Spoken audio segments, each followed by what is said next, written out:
지금 우리가 살아가는 이 시대는요, 복음을 전하기가 매우 어려운 시대가 됐습니다. 물질 만능주의 시대가 되었고, 지식이 넘치는 세상이 되었고, 또한 의식주 문제도 다 해결된 그러한 상태에서 살기 때문입니다.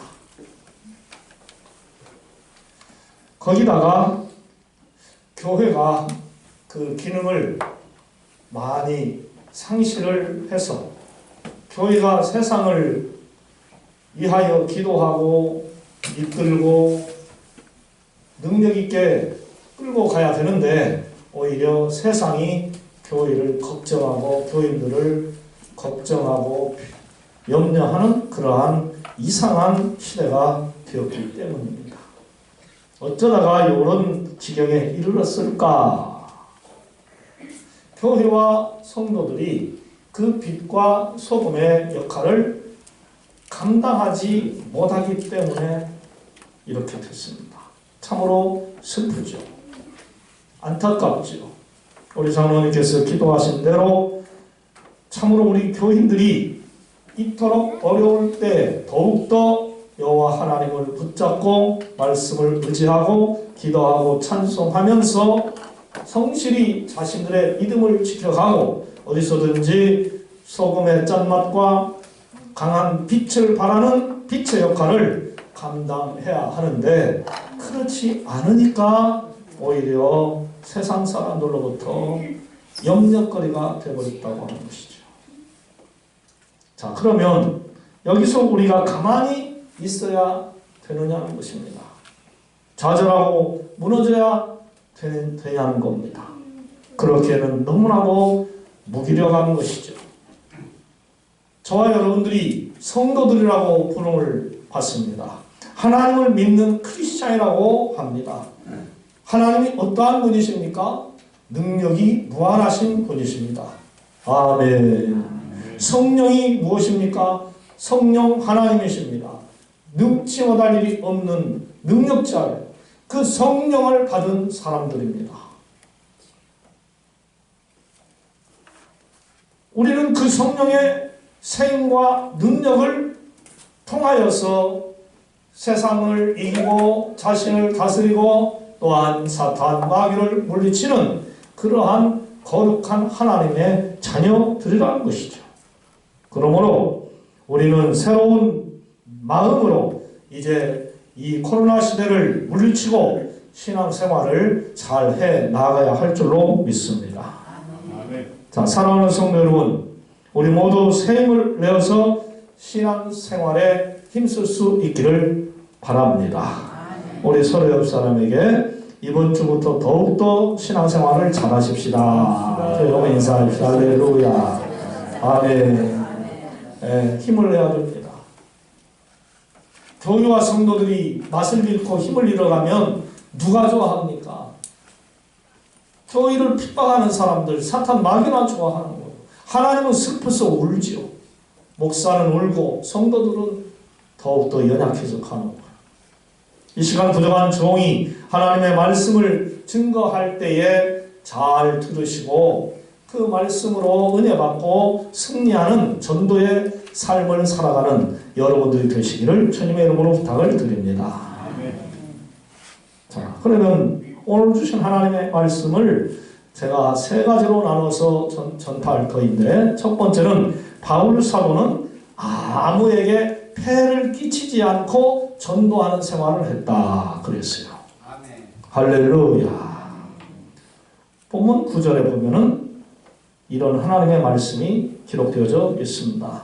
형제들아, 우리의 수고와 애쓴 것을 너희가 기억하리니 너희 아무에게도 폐를 끼치지 아니하려고 밤낮으로 일하면서 너희에게 하나님의 복음을 전하였노라. 거기 보시면은요, 폐를 끼치지 아니하려고 라고 하는 말씀이 나옵니다. 이 폐 끼치다라고 하는 말은요, 남에게 끼치는 괴로움, 귀찮게 하는 것, 이게 바로 패 끼치는 것이라는 거예요. 한마디로 말해서 남을 괴롭힌다는 겁니다. 그 어떤 크고 작은 일들로 귀찮게 하는 거죠.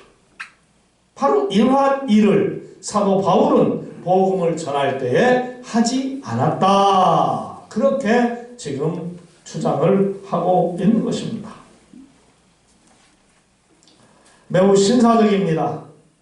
그만큼 바울은 데살로니가 교회 성도들에게 마음의 부담을 주거나 또 어떠한 스트레스를 주지 않는 그러한 점잖은 하나님의 종이었다고 하는 것이죠. 제가 목회하면서 지금까지 우리 성도님들을 그렇게 괴롭혔나 안 괴롭혔나 라고 생각을 해 볼 때에 저는 자신 있게 말합니다. 나는 우리 성도님들을 괴롭혀 본 적이 별로 없다. 어때요? 우리 김영호 권사님 그런 것 같아요? 안 그런 것 같아요? 네? 괴롭힌 것 같아요? 안 괴롭힌 것 같아요? 안 괴롭힌 것 같아요? 네. 우리 박홍규 장로님은 어떻게 생각하십니까? 안 괴롭혔어요?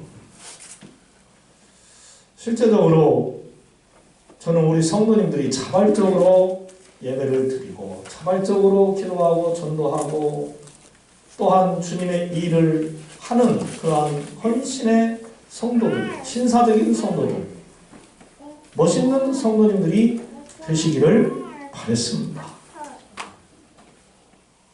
그렇기 때문에 이렇게 하시오, 저렇게 하시오, 얼마를 하세요, 왜 그렇게 못합니까, 안 합니까? 라고 직설적으로 이야기를 한 기억이 별로 없는 것 같습니다. 하다못해 건축원금도 한 조직은 얼마씩 하십시오. 1년에 얼마 정도는 하셔야 됩니다. 라고 말해본 적도 없고 임직식을 할 때에도 임직 받는 분들은 몇백만 원씩 몇천만 원씩 헌금을 하십시오. 라고 또한 말한 적도 한 번도 없습니다. 어떤 목사님들은 성도님들을 기름 짜듯 콩을 볶아 기름 짜듯 쥐어 짜야 교회가 부흥하고 재정적으로나 숫자적으로나 늘어난다 하는 그러한 말들을 하면서 굉장히 많이 그렇게 합니다.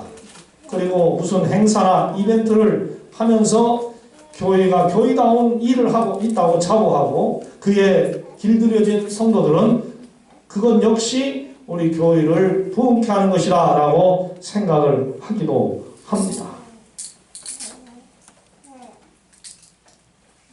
자, 그러면 그런 교회들은 전부 다 부흥됐고 또 교회다운 교회가 됐을까요? 물론 성장한 교회도 있습니다. 교회다운 교회가 되기도 했습니다. 하지만 다 그런 것은 아닙니다. 행사할 때는 시끌벅적합니다. 교회가 살아 움직인 것 같습니다. 성도님들이 일하는 것 같아서 좋아 보이기도 합니다. 거기서 목사들이 흐뭇해합니다. 좋습니다. 그렇지만 눈에 보이기만 그랬지 실제적으로는 그리하지 못했다고 한다면 과연 무엇을 했을까? 허공을 휘두르는 그러한 일을 하지는 않았을까? 헛된 재정을 낭비하고 성도들을 귀찮게 하지는 않았을까 하는 그러한 생각도 해볼 수가 있습니다. 꼭 누가 무슨 일을 하라고 해야 합니까? 하나님의 일은 자발적으로 하는 것입니다. 믿으시면 아멘. 하라고 해서 하는 거요. 하나님이 기뻐하시지 않습니다. 헌금도 인색하게 하는 것 하나님이 기뻐하시지 않습니다. 자기 형편에 맞게 즐거워하는 마음으로 하는 것을 좋아하십니다.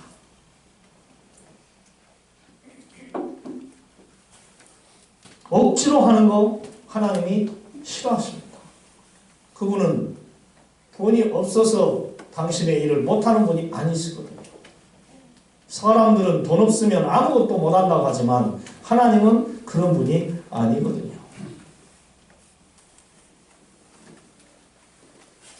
정말이지 제가 목회하면서 헌금 강조를 우리 성도님들에게 과연 몇 번이나 했을까? 헌금에 대한 방법을 가르치는 데서 말씀을 드렸지 정말 꼭 필요할 때에 헌금을 하십시오라고 몇 번이나 했을까요? 글쎄요. 결코 저는 많이 했다고 생각하지 않습니다. 왜 그랬을까요? 우리 성도님들 스트레스 안 줄래요? 유식한 표현으로 말한다면 오늘 바울 사도가 말한 것처럼 데살로니가 교인들에게 폐를 끼치지 않기 위하여 그랬던 것이죠. 성도님들처럼 직업을 가지고 살 수 없었기 때문에 제가 많이 자제한 것입니다. 또한 어떤 때는 너무나 편하게 사는 것 같은 그러한 생각이 들어서 죄송하기도 해서 그랬습니다. 혹 제가 여러분들에게 지금까지 목회하면서 폐를 끼치는 그러한 전도생활, 폐를 끼치는 목회생활을 했다면 용서해 주시기를 바랍니다. 사랑하는 여러분, 무슨 일을 하든지 남에게 폐를 끼치는 신앙생활을 하지 않기를 원합니다. 할렐루야. 왜 함께하는 사람들을 귀찮게 합니까? 잘해보자고요. 못하니까요. 한심하니까요. 하나님이 그들을 쓰십니다. 하나님이 그들을 사랑하십니다. 그들 또한 그만큼 누릴 자유도 있습니다. 누구나 다 사랑받기 위하여 태어난 사람. 당신은 사랑받기 위해 태어난 사람.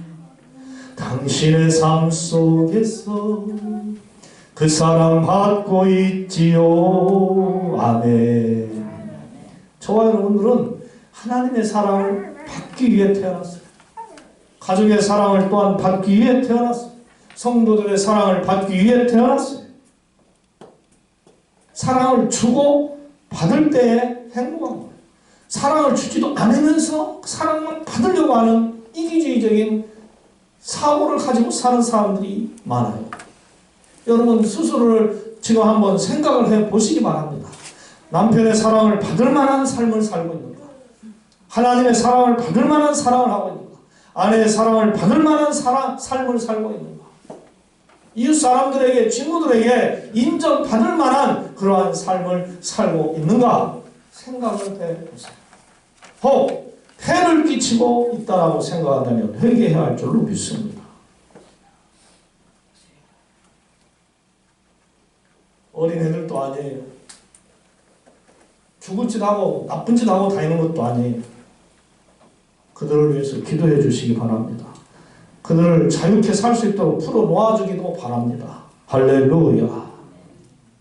솔직히 지금 세상이 어떤 세상이에요? 참 피곤한 세상 아닙니까? 마스크 쓰고 예배 드리고 있어요 지금.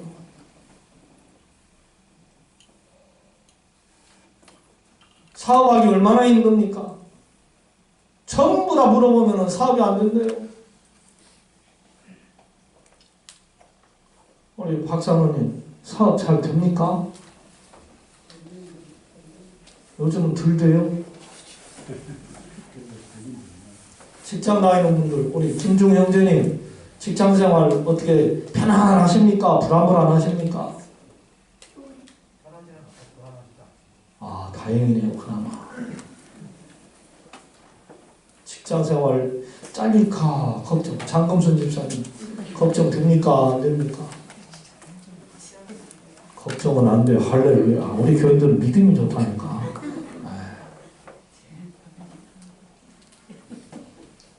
참 감사해요. 우리 교인은 그래도. 아무쪼록 지금 세상은 매우 어려운 세상입니다. 되도록이면 남에게 패기치지 말고 전도생활하고 신앙생활 잘하는 여러분들이 되시기를 주님의 이름으로 부탁을 드립니다. 그 다음에 두 번째로 바울 사도는 하나님과 사람들 앞에서 단정하고 옳고든 자세로 전도를 했다 그랬어요. 본문 10절에 보면은 이런 말씀이 기록되어져 있어요. 우리가 너희 믿는 자들을 향하여 어떻게 거룩하고 옳고 흠없이 하였는지에 대하여 너희가 증인이요 하나님도 그러하시도다 그랬습니다. 여기서 말하는 이 거룩함은 하나님께 대한 경건함을 뜻하는 것이고요. 또 옳음은 도덕적 기준에 위배되지 않음을 말합니다. 따라서 사도 바울은 하나님과 사람들에게 자기의 의무를 다했다 하는 거예요. 그것도 단정하고 거룩하고 옳은 자세로 했다. 또 흠 없음은 하나님과 사람 앞에 공의, 부끄러움이나 잘못이 되는 어떠한 결점도 없었다. 얼마나 훌륭한 그의 신앙의 모습인가를 엿보게 됩니다. 바울과 그의 일행이 하나님과 사람들 앞에서, 교인들 앞에서 얼마나 올바른 하나님의 종이었는가를 느끼게 해줘요. 우리들 중에 과연 누가 이 사도 바울과 같이 전도자의 삶을 살아가고 있을까요? 우리는 참 부끄러움을 많이 느낄 것입니다. 저도 이 설교를 준비하면서 이러한 사도 바울의 신앙의 모습을 보며 목사야, 너는 어떻게 목회하고 어떻게 살고 있느냐, 저 자신에게 부러지더라고. 부끄럽죠. 그래서 이 교회 안에서는 청소도 잘합니다. 주방에서 봉사도 잘합니다. 예배도 잘 드리고요. 기도도 열심히 해요. 찬송도 하고 하나님의 말씀도 꼬박꼬박 읽고요. 헌금도 잘 드리고 하여간 하나님이 보실 때, 목사가 볼 때에 FM대로 신앙생활을 잘하는 그런 성도들 같이 보입니다. 그런데요, 이상하게 세상에만 나갔다면 변해요. 두 얼굴이 돼요. 두 사람이 돼요. 왜 그렇게 싸나워지고, 왜 그렇게 예배 드리는 사람답지 않고, 왜 그렇게 한중직 성도 같지 않고 악해지는지, 인색해지는지, 짜증내고 불평하고 원망하고 미워하고 안 된다고 한탄하고 죽겠다고 하고, 그야말로 성도의 모습은 온데간 데가 없어요. 참 아쉽습니다. 성도는요, 하나님과 사람들 앞에서 단정하고 올곧아야 할 줄로 믿습니다. 하나님 따로 사람 따로 그 어떤 차별을 둬서는 안 돼요. 물론 하나님께 완전해야죠. 사람들에게 하는 것보다 더 잘해야겠죠. 하지만 하나님은 당신에게 하는 것처럼 세상 이웃들에게도 사람들에게도 그렇게 하기를 원하시는 분이십니다. 믿으시면 아멘. 당신에게 하듯 사람들에게도 잘하라는 거예요. 빌립보서 2장 5절에 이 마음을 품으라. 곧 그리스도 예수의 마음이니. 아멘. 무슨 마음을 품으라는 거예요? 예수님 마음을 품고 살으라는 거예요. 아멘. 항상 이 마음을 품어야 한다. 주님의 마음을 본받는 자, 내 마음의 평강이 찾아오면. 할렐루야. 주님의 마음을 본받을 때에 마음의 평안이 오는 거예요. 주님의 마음을 본받을 때에 진정으로 사랑할 수가 있는 거예요. 주님 마음을 안 품으니까 미워하고 원망하고 싸우고 갈등하고 저주하고 욕하고 가정이 망하고 자신이 망하고 교회가 망해서 가요.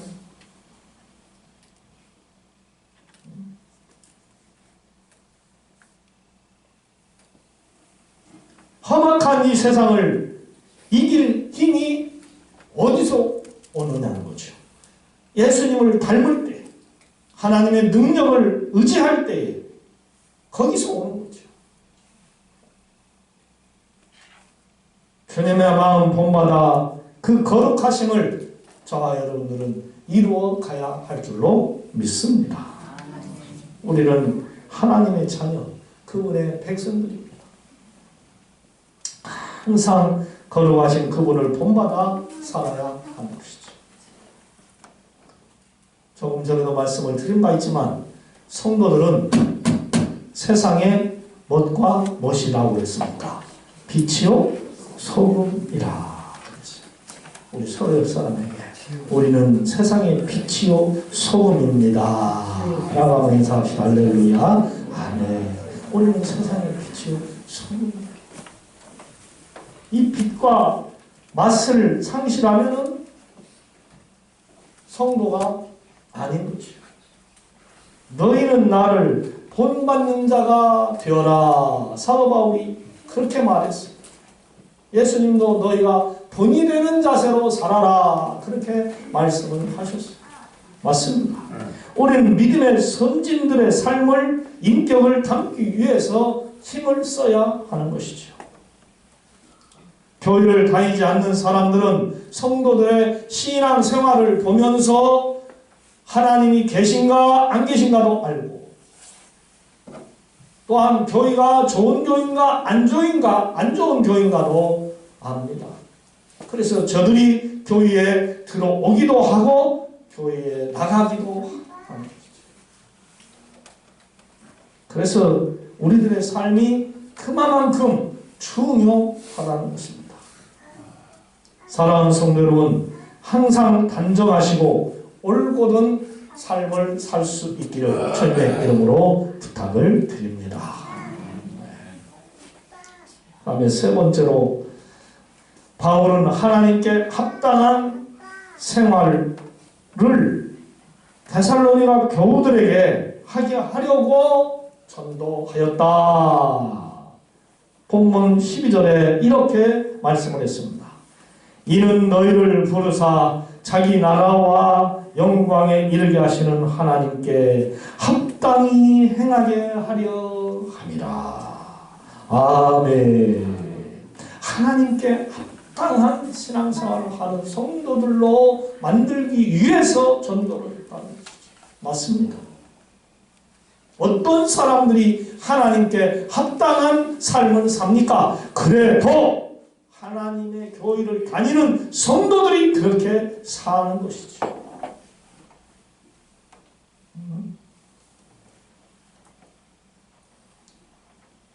바울 사도는 이미 데살로니가전서 2장 앞부분에서 이에 대한 설명을 다 했습니다. 하나님께 복음을 위탁받았다는 것을 밝혔습니다. 그 후에 오직 하나님께 기쁨을 드리기 위해 전도하는 삶을 살아간다. 그렇게 말했어요.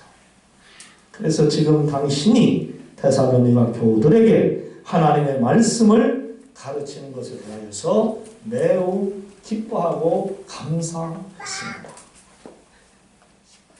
13절에 보니까 이러므로 우리가 하나님께 끊임없이 감사하며 너희가 우리에게 들은 바 하나님의 말씀을 믿을 때에 사람의 말로 받지 아니하고 하나님의 말씀으로 받음이니 진실로 그러하도다.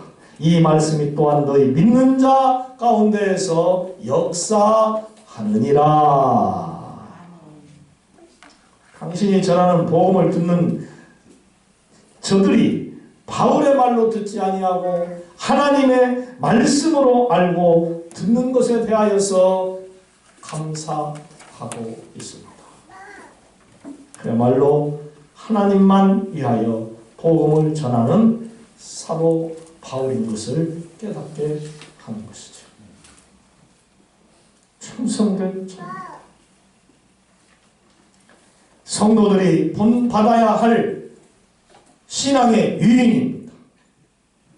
하나님을 위해서라면은 모든 것을 분녀로 여길 만큼 그는 오직 하나님을 위하여 살았던 것이죠. 성도들의 이상적인 인간상이란 바로 하나님께 합당한 행동을 하는 게 바로 진정한 성도인 것입니다. 오늘 이 시간 이후로 하나님이 보시기에 합당한 신앙생활을 하는 여러분들이 되시기를 주님의 이름으로 부탁을 드립니다. 여기서 말하는 이 합당하게라고 하는 말에 해당하는 언어 헬라어는 본래 부합하다 그런 뜻이에요. 따라서 하나님께 합당하게 살아가는 인간이란 하나님의 뜻에 부합하여 살아가야 한다는 것이죠. 하나님의 뜻에 부합하는 삶. 결국 기독교의 최종 목표는 하나님께 삶 전체의 중심을 드리는, 하나님께 맞추는 그러한 삶을 사는 것입니다. 그게 기독교의 목적입니다. 말씀의 목적입니다. 자기 자신의 삶의 목표를 맞추고 사는 게 아니라 하나님 뜻의 목표를 맞추고 사는 것이 우리 성도들의 본연의 자세라는 것이죠. 고로 돈을 벌어도 하나님을 위해 쓰고 무슨 일을 해도 하나님을 영화롭게 하는 것이고 무엇이든지 먼저 그분께 헌신하고 희생하고 드리는, 바치는 그러한 희생의 신앙생활을 해야 된다는 거예요. 할렐루야. 사랑하는 성도 여러분, 하나님께 합당한 자가 되기 위해 힘쓰시고 또한 여러분들과 함께 신앙생활하고 있는 살아가는 가족과 이웃들에게 하나님께 합당한 자로 살아갈 수 있도록 전도하시기를 바랍니다. 종교개혁의 때를 맞춰서 우리 모두 지금보다 더욱더 신앙생활을 잘해야 할 것입니다. 어제가 10월의 마지막 날이었습니다. 여러분 10월의 마지막 날 하면 어떤 노래가 생각이 납니까? 잊혀진 계절. 누가 부르죠? 지금도 기억하고 있어요. 10월의 마지막 밤을. 여러분들은 10월 30일이라 하면 이용의 잊혀진 계절을 생각했는지 모르겠습니다. 저도 생각은 해봤습니다. 하지만 저는 마틴 루터가 1517년에 종교개혁을 일으킨 날이라는 것을 생각해봤습니다. 오후의 말씀도 종교개혁에 대해서 살짝 말씀을 하겠지만 우리가 우리 자신의 믿음을 개혁을 시켜야 할 줄로 믿습니다. 팥이 좋은 맛으로 변화가 되려면 갈아엎어야 돼요. 갈아엎고 거기에 비료를 넣고 거름을 넣고 좋지 않은 건 걸러내고 보슬보슬하게 잘 만들어놔야 무엇을 심어도 잘 되는 것이죠. 그와 마찬가지로 성도들은 항상 믿음의 신앙생활을 잘 할 수 있도록 늘 신앙의 마음을 갈아엎어야 됩니다. 할렐루야. 단단해져 갖고 있으면 안 돼요. 걸음이 없으면 안 돼요. 에너지가 없으면 안 돼요. 그걸 필요가 없으면 안 돼요.